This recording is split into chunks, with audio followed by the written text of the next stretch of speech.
Welcome back to the Insight 2014 show floor. You can probably hear all the hustle and bustle that's going on here at Insight Central. I'm Richie Jennings. I'm Joe McKendrick. He's Joe McKendrick. And this is Daniel Ruhl. Hi, Daniel. Hi. Daniel, you're from Interbank? Yes, sir. Hi, Daniel. What's an Interbank, Daniel? Well, we're a small rural bank in Oklahoma and Texas. And we just are growing like crazy. Okay. Have lots of data storage needs. So you won't be a small rural bank for long, it sounds like. Exactly. And that's the whole point of needing a long-term solution, such as NetOut. Right. And you're growing by just picking up new customers or by acquiring other companies? By acquisition. You're the Cisco of banks. There are good banks and there are some not so good banks. Exactly. I'm guessing you're one of the good guys. We definitely have to be in the rural community markets. Everybody knows you. Right. It's not like a big city where you can just go move from one bank to another. So what about the technical growing pains?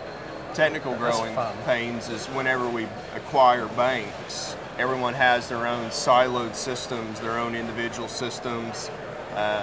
You know, whether it's they have HP or Dell storage, that's their own. A lot of smaller banks will buy smaller banks, so not a lot of them have the technology such as VMware, virtualization, SANs. A lot of them just have racks and racks of servers. We come in, move all their data into our infrastructure and sell off or just get rid of their old equipment. It's an interesting point. The fact that these failed banks are just trying to manage with racks of equipment. You know, their solution, at least at the IT level, is just to throw hardware at the problem. Makes you think about, well, they're failed banks, so apparently that they're not managing their resources very well. You find that out in either they have too much hardware or they go to software as a service type of products where they're paying way too much for the service. I find where banks are spending way too much money in a lot of the areas.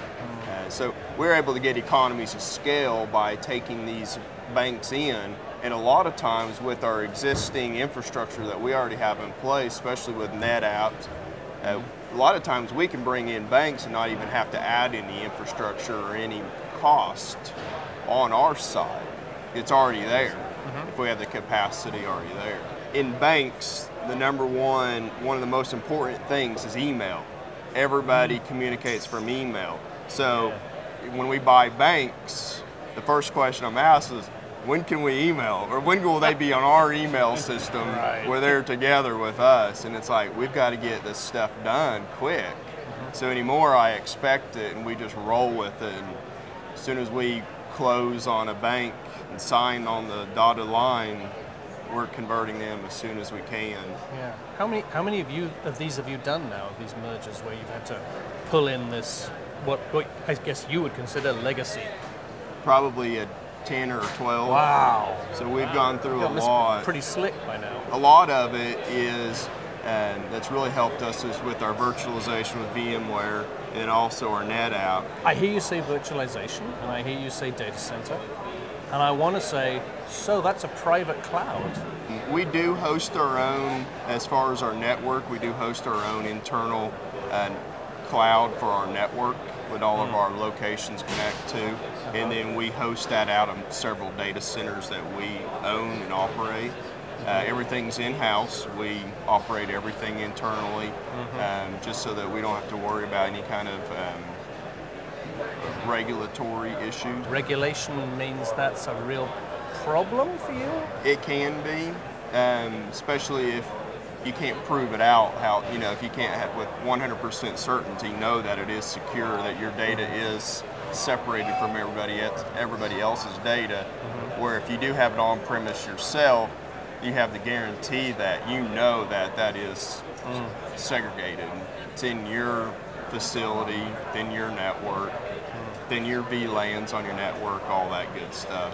Daniel, this has been an awesome discussion. It's really great to get an insight into real-world usage of this stuff. Yeah, and and there's a lot of people from other industries really could learn a lot from your experience as well.